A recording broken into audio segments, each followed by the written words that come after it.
What are your thoughts on that sort of technology?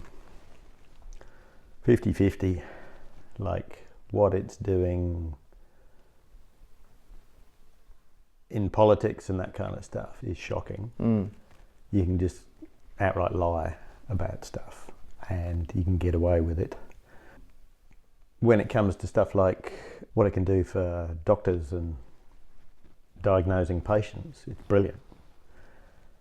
An AI can tell you pretty much what's going to be wrong with you within 10-15 seconds, whereas a doctor has to know all of this information, keep it in his head and look at you and try and diagnose you, and in that time potentially you're dying. So AI has huge amounts of power in that sort of sphere, but when it comes to stuff like the movie industry, it's destroying it and it's getting rid of people's jobs, which is, so what's the point of humanity if you don't have jobs? That's the way we've structured ourselves, to my view, and you take jobs away, you're in this sort of utopian world which we're not geared for. We don't have universal basic wage, nobody's talking about it, so here's AI basically chopping an awful lot of jobs out of the job market and there's no replacement sort of coming along. And I don't think there ever will be because there's too many big corporate players who are just cashing in. Yeah. So yes and no. I've seen lots of changes in the movie industry because of AI. Some's good, but most of it is not good. The whole thing with the writers' strike and the actors' strike a few years back was all because of AI. For an actor who's in a crowd scene or something like that, they used to employ heaps of actors. Like the big war movie that I worked on, they had 600 just casual extras. A lot of those were backpackers, casual workers who just happened to be in the area at the time, and they would get paid. Some would get paid, some wouldn't, just depending on where and how they were in the shot. But now they basically go, you're an extra, part of your contract is we will scan you, we'll stick you on a rotating table and scan you, scan all your features, and that's it. We pay you $298. So yeah, we've got full rights to use your avatar in any movie that we want, anytime, and we're not paying you anything from that initial, it's a once-off payment and that's it. And once they've got enough avatars, they won't even need that. Software in the future will basically change the face to whatever they want. And yeah. And it's the same with scripts now. Scripts aren't read by human beings anymore. In Hollywood, pretty much every script that goes into Hollywood now is read by a computer, read by AI. And if it doesn't fit their particular criteria for Hollywood in the way a movie is scripted, it gets rejected. And it can be a brilliant script, but because it's so new and different, it just gets rejected because it doesn't follow the mold. So do you think that's why some people say that movies are much of a muchness more recently? Yeah. And they're just becoming so boring and dull now. And they're all sounding the same. Yeah, they are. The originality that humans give to an artistic project just gets erased because AI only works on what's already been done. It's not creating anything new. It can only feed on the past. So all you're ever going to get is a redo of the past. Some would say that everything's just a redo of the past, but that little twist that makes something interesting is what gets erased basically by these script engines. And they're using things like ChatGPT now to write scripts. They just go, okay, well, let's try and think of a new genre. Let's mix sharks with ducks and chuck that into ChatGPT and see what comes out. Yeah, don't like it. I'm a Luddite when it comes to that sort of thing. But, yeah. Can I get you to introduce yourself and where we are? Yep, my name's Tim Whiteley. We are in Golden Valley in Tasmania. How did you end up here? I guess I was in Sydney for 11 years working on computer graphics and really enjoyed it in the time that I was doing it, but then things were changing quite rapidly in the industry.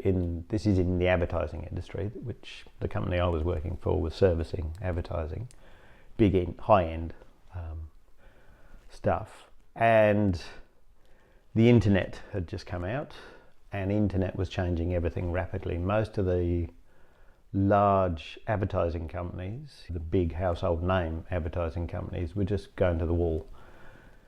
Or they were all amalgamating, they were all doing lots of services in-house, like graphics, typesetting, computer manipulation of images and that kind of stuff. All of a sudden, everything was changing, and I was just getting to the point where I just don't want to do this anymore. The death knell for me was the guy who used to cut my hair. Basically said, "Tim, I can do what you do now. I just bought Photoshop 5. It does everything that you do, and a fraction of the cost." Computer I was on was like $500,000 worth. Big 3 filing cabinets in a machine room with air conditioning. It was back in the glory days of you'd be sitting in captain's chairs with a mini bar, and clients would be coming in, you'd be doing their work for them. All of a sudden that went out the window, everybody had Macs, and I just didn't want to relearn, and I was part of the old order.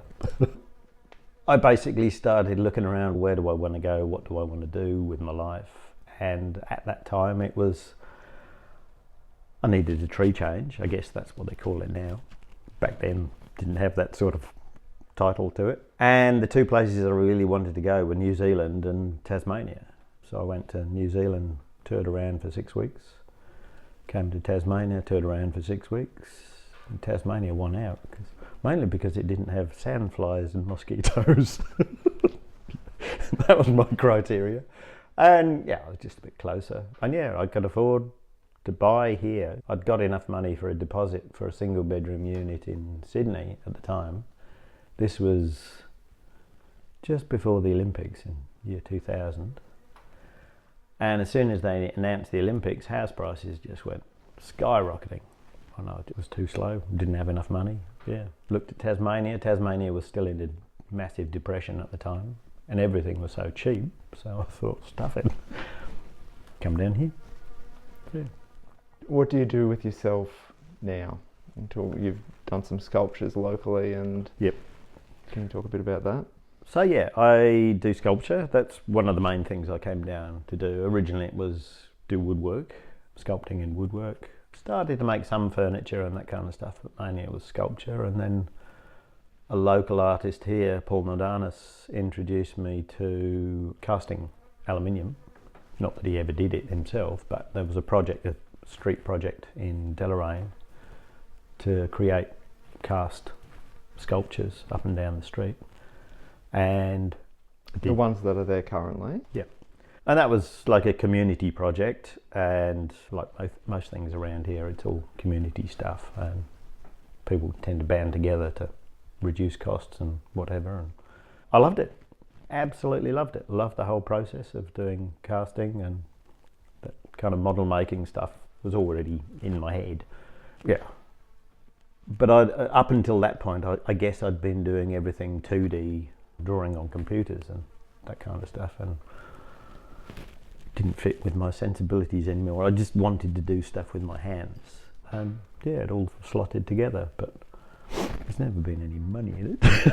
But at the same time, another guy introduced me to a local initiative called Arts at Work, which is a government-run scheme that gets local artists, just purely Tasmanian artists, and every time there's a public art. So every time the Tasmanian government does a public building or modifies a public building, it's part of their remit to support artists, and a certain amount of the budget will go towards doing public art in that building. So if it's, say, like I've worked on ambulance call centre in Hobart. Another big thing was the schools projects, that when Kevin Rudd came into power, There was a big spend up on developing schools into different areas by building film studios, recording studios, the stuff that schools didn't normally have.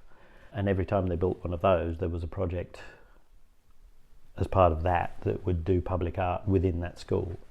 And I found, I basically slotted into that very nicely and got quite a bit of work from it. So I was doing much bigger work, big public art sculptures that there's just no way that I could get normally. Big budgets, and for me they were big budgets. Yeah. Can you describe some of the sculptures? So the one for the Tasmanian Ambulance Call Centre, they basically rejigged an old multi-storey car park and turned that into their new call centre, and the ramp that used to run the cars into that building then became a walk ramp, but they put all of their air conditioning units for the new building underneath that ramp, and they wanted a big screen to cover that. So they basically put up, you tender ideas, they have a sort of rough idea of generally where they want things to go. I tendered some ideas, they liked them, and yeah. Is it a difficult process to do the tenders and to participate? And it's up and down, trying to work out what they want, because they don't really know what they want. It's almost like, oh, we have to put some of this money over to this, and you just do whatever you want. But with the Tas ambulance, obviously, because it's in a very prominent position in Hobart, it's got to be something that is ambulance oriented, but nothing too obvious. At the end of the day, one of their main criteria is they don't want people to be able to climb it, even though the whole thing is now screened off with security gates and nobody can walk in there, so nobody's going to climb it. So it's the ideas that I put forward originally, they rejected those, but they said, we like your work enough, you just carry on chucking ideas at us, and when we like one, we'll say yes. Well, that's what happened. Some of the schools, I did Montrose Bay High School in Hobart, and they've got a new robotics lab, and they're basically revamping the whole school with a new look, new logos and that kind of stuff. So I thought, okay, their logo is a cord rush from the Derwent River. So I thought, okay, cord rush is a bit boring. What sits on a cord rush? Dragonfly. Robotics lab, make a robotic dragonfly. They loved that idea, so I made a 3 by 3 metre dragonfly to look like a robot sitting on a repurposed yacht mast. I had an old second-hand yacht mast, used that as the stem cord rush of their logo, put this dragonfly on the side of it. That was good fun. Another one's Jordan River Learning Federation in Bridgewater. That was a big project, the biggest one I've done. And the main criteria for that one was, whatever you build, we don't care what you build, but whatever you build has to be able to withstand an impact from a car.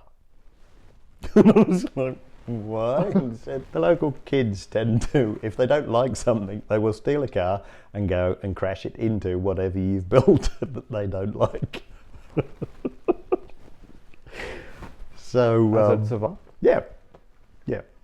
I built it pretty big and heavy. These were basically 4 trees made out of Corten steel, double layer, 3mm thick, wrapped into a circle about 400 diameter, that sort of diameter, covered in type, laser cut with big sort of stainless steel like palm fronds. Each tree was a subject like maths or art or language, and then there was a childcare centre that had a separate tree, but then had little cast seedling, I guess like a fern frond, but massive, supersized, that kids could sit on, and it was going in a native garden, a bush tucker garden.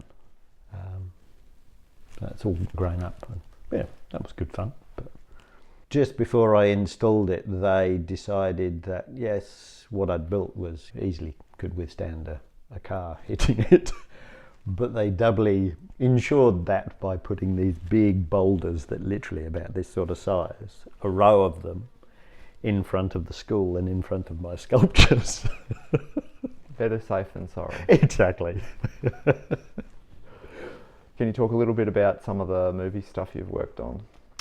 So yeah, movies, completely different sort of thing. That came on the back of working in computer graphics. I met a lot of movie people through that who were building stuff for adverts, model making and that kind of stuff. And the first job I got was to be a safety diver on a 3-part TV movie filmed in Sydney about a giant squid, calamari, that attacked a fishing village and terrorised things, as things do, which was written by Peter Benchley, who wrote the original Jaws movie.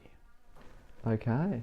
And yeah, all I was to do was basically be there as a safety diver with an extra tank of air for the guys who were setting up the stuff for this big rig in Pittwater. And the guy who was supposed to do all of that bottled out because it was low visibility water and he'd only ever dived in clean water. And me, having learned to dive in the UK where it's like tea, low visibility was quite normal for me. So I ended up doing all of the rigging work underwater for them for that shoot to get it to happen. And they said, "Do you want more work?" And I said, "Oh yeah."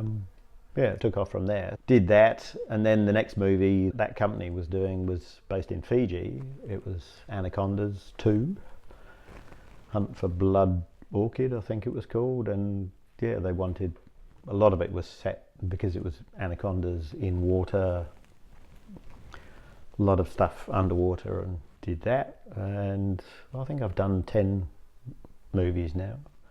Mainly Hollywood movies that are shot outside of Hollywood, or outside of America. And over the years, the Australian movie industry is so small that you tend to work with the same people pretty much all the way through, but you're segregated into Hollywood movies or Australian movies. Never the twain will meet. It's not strictly true, but the bigger production companies tend to hire bigger and bigger special effects companies. So you tend to, there's basically only three or four in the country. There's smaller little offshoots that have happened more recently, but yeah, it was pretty much the same production company every time. So they get to know what you could do and what you couldn't do. And in special effects, it's such a broad range of skills. It can be softs for stunt people, it can be explosives for bullet hits, for big explosions, petrol explosions, gas explosions, water, wind, fire, rain, flipping cars, making trees fall over, making houses fall down. And the departments have got bigger and bigger, catering for all of that as the bigger movies have come in from America. Up to things like Thor and Mad Max, where budgets are getting really big and the directors are demanding traditional effects. They don't want, they still embrace computer effects and that kind of stuff. But people like George Miller, who did Mad Max, he basically said, for Fury Road, I want all of the car crashes and all of the rollovers and that stuff, real cars, real action. So it's a boy's own adventure, really. You get paid for it too. It's great. It would take a lot of skill and engineering to make sure things don't go wrong. Exactly, yeah. Movie I worked on recently, The Fall Guy, with Ryan Gosling and Emily Blunt. The director in that was an ex-stunt guy, and he basically said, I want to break all of the stunt records in this one movie. And he went out and he did it. And we helped him do that. But yeah, insane levels of technology. What are the records? Probably the main one was the number of rollovers by a car in one action scene was held by James Bond for a long time. It was 7 rollovers. And this is a guy in a car doing it for real. Is this a beach scene? Yeah. So we shot it on the beach. So that car was specially prepared by us in the special effects department. They stripped out a BMW. No, it was a Jeep. Sorry, and stripped it out, put a full roll cage inside it. Great big air cylinder that shot it's basically a milled log that goes into a steel tube with a massive tank of compressed air with a big dump valve that when he presses the button at the right time, it shoots this log into the ground, which launches the car up. Gotcha. But he has to time that with swerving the car 90 degrees that unweights one side of the car, and the log is basically set on one side of the car, so it fires out just as he swerves, flips the car, rolls. Incredibly dangerous for the stunt guy who's doing it, and he broke the record. The record was seven complete rolls. He did 8.5, and he walked out. But you kind of go, "Are you all right?" Yeah. From that, the same guy then ran into the back of a Ford Transit that's parked on the side of a road. He'd hit that in a ute, 60 kilometres an hour. So we specially softened or cut, took the real strength out of the transit van that was sitting there. So it would be instead of a hard impact, it was a compressive impact. He then did a jump from a helicopter. I think his father held the record, so he didn't want to break his father's record, but he equalled his father's record. So he's jumping out of a helicopter, but this was a helicopter on I'm pretty sure, it wasn't a real helicopter. It was a real helicopter hung by a crane, but over this ravine that they'd specially made for the whole movie, and he was jumping out of that onto an airbag. I can't remember exactly, it was something like 280 feet or something, but yeah. When you look at the airbag, you think that's a massive airbag, but then when you see him dropping onto the airbag, it's, ooh, no, if that goes wrong, he's literally only got 2 meters in each direction. Yeah. What else did they do? There was that whole scene with the truck sliding around with the bin went over the harbour bridge, massive scene running through the centre of the business district with that skip bin that's basically deployed off the back of the truck, and then it's dragged and swerving while they're having a fight scene in it, and it's falling over and righting itself. Huge amount of design and engineering went into that big hydraulic system on the back of the truck to allow this skip bin, which basically is a skip bin, but it's at half weight, but it's all still. We had to put special little wheels on it to not scratch the bitumen and that kind of stuff. Makes sense. Each particular stunt had to be redesigned in a particular way for that. You couldn't use the same rig for each thing, so there was a special rig for each scene. But in the final thing, it all looks seamless. Yeah. But yeah. How long would something like that take, you and a team? For that, there's probably a team of 10 to 15 people doing lots of different things on it, and it would be anything up to about 2 to 3 months. And I think we had 2 or 3 trucks. We had something like 4 skip bins, all doing different things. I mean, my job was very minor in that. I was literally just padding the whole of the inside of the truck with foam, because they had a fight scene on the back of the truck, but it's while the truck is driving, so they're fighting while it's driving. And I padded the whole of the inside of the skip bin because they were fighting in that, and they're all tethered. There's loops that they're tethered on so they can't fall out of the bin onto the road. But it was all painted all the foam that I put on was painted to look like rusty metal, and yeah. And it's the whole 24 frames a second, you get away with murder while things are moving fast. Fast cutting with the editing and that kind of stuff just makes it look spot on. You mentioned that there's not too many smaller players in the industry at the moment. More? There's more now. Hard? Is it difficult to start up and get involved? I guess, yeah, because you never know when the next movie's coming. You can have movies that are back to back, like around Fall Guy time, movies were back to back. We went from Thor to Fall Guy. Sometimes that doesn't happen, and it can be year, 2 years before you get another big movie. Lots of small little movies come along, but they can only employ 2 or 3 people. Particularly Australian movies just have nowhere near the budget of an American movie.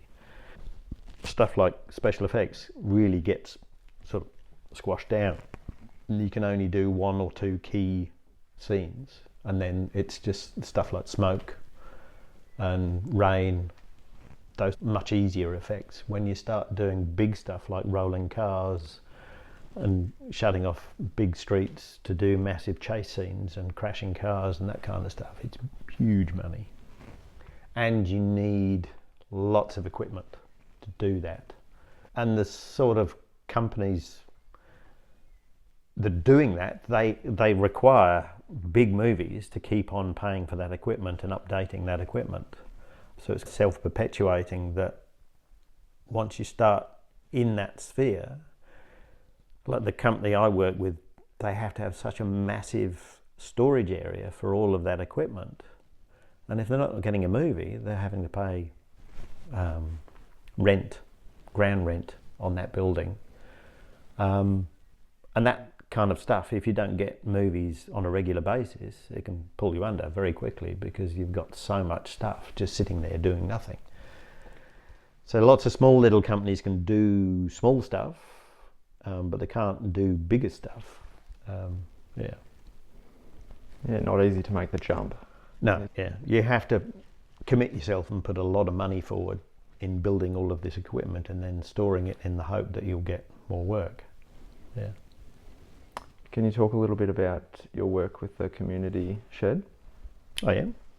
So yeah, I started there probably about 7 years ago. Lots of people call it the men's shed. It's not the men's shed, it's community shed. It was started long before I came along. It's one of the first ones in Tasmania. It's basically a woodworking shop, so we got lots of woodworking equipment. But the good thing for us, it was championed by a previous director of nursing of the local hospital, who saw that it was collapsing and about to go under from lack of funding, but he could see real positive attributes for having it in the local area for mental health as much as anything else, for older people, particularly retirees, and we're a state of retirees. And at the time I didn't have much sculpture work on, I didn't have much movie work on, and I was going through a divorce, and a friend said, look, there's a job coming up, do you want to try for it? And it was the guy who was working there, the coordinator at the time, he'd injured his back, and it was just a temporary thing for me. It was just a 2-year thing, but that 2 years eventually changed into a permanent position if I wanted it. So yeah, I've never taught in my life, and now I'm teaching woodwork to lots of different ages, and I really enjoy it. And it's because it's nowhere near the same pressure, obviously, as movie work, nowhere near the same pay, but it's that whole giving back to community, helping people, people who've retired and just want something else to do, or because we're a community shed, we take women there as well, so there's a lot more women coming, and there's a lot of women, single women, who basically can't afford somebody to do work on their house and that kind of stuff. So at the shed we teach them the skills of how to operate the big machinery or little machinery, and build up their confidence and their skills in doing that sort of work themselves. Whether it's making furniture, making breadboards, modifying houses. So yeah, it's a very fulfilling job for me. How do people get involved? Can they just turn up to the community shed when it's open and? Yeah, pretty much. We give them lots of hospital paperwork to fill in, but that's just a small little criteria, a little traffic hump to get over. But basically, anybody's welcome. And yeah. Any cost involved? $2 a day for the days that you're there. The place is open 9 till 4, Monday, Tuesday, Wednesday. Because it's run by the hospital, they pay me a wage to be there, but it's limited in that side of things. It's limited in how much wages they can pay. But the good thing is they provide funding for the machinery, so we're really well set up. We've got a full machine shop of woodworking machinery that most people just wouldn't have access to. So yeah. How would you describe yourself? I don't know, really. Somebody who's just gone along with every opportunity that's come my way and just embraced it. And I guess I've had various goals in my life of things that I've wanted to do, and I just go out and do those goals, and if something else crops up at the same time, I'll do that. And I guess I would describe, I've lived a very charmed life. I haven't had to struggle too much. I've just been in the right place at the right time and taken advantage of opportunities that fall in my lap. And I've had lots of career changes because of that, but at the same time, all of those different career changes seem to have melded together, particularly in special effects in movies, like building racing cars, restoring vintage cars, doing computer graphics, doing sculpture. All of that comes together in the movie industry, as well as doing woodwork in the shed. I do a lot of sculpture work, which takes those sort of skills and amplifies them. My sculpture process, do steel sculptures, wood sculptures, starting to do stone sculptures, and that's all come from previous stuff that I've done in the past. So yeah, I'm just freeloading on life, really. Wouldn't say there's any great plan. Is there? Do you have any plans for 2025? Oh, nothing great. I'd love to do some more, but it seems life is changing that a bit. I'm rebuilding a Land Rover at the moment. That's a big priority, getting that on the road. I'd like to do more art. I'd like to do more movies, but just found out my father is not in a good way. He's 91 and he's in hospital again, and he'll probably have to go into a nursing home, so I'll probably go back to the UK to help him with that transition. So that'll dictate what happens probably in the first half of the year. It tends to be, movies tend to happen mid-summer to end of summer, but I haven't heard of anything. To be honest, if I'm over in the UK, I'm probably not interested in doing a movie anyway. Yeah, I'm almost to the point of semi-retiring. I'm just pottering, really. I'm in the middle of a sculpture project that has gone painfully slow for the people who've ordered it from me, which I humbly apologise if you're watching this. So I still enjoy doing sculpture. I'd like to do more painting. And yeah, there's no great world domination plans. I'm too old for that stuff. What's your favourite part of the Meander Valley? All of it. I guess probably the main thing that attracted me to this area particularly was beautiful landscape, mixture of forest, mountains, rivers, waterfalls, but farmland as well. Being close to Launceston, close to Devonport, close to the ferry, close to airport. To me, it's just the perfect blend of lots of different things. And I lived in this spectacular place that most people dream of. Yeah, I couldn't be happier. Yeah. Thank you, Tim. My pleasure.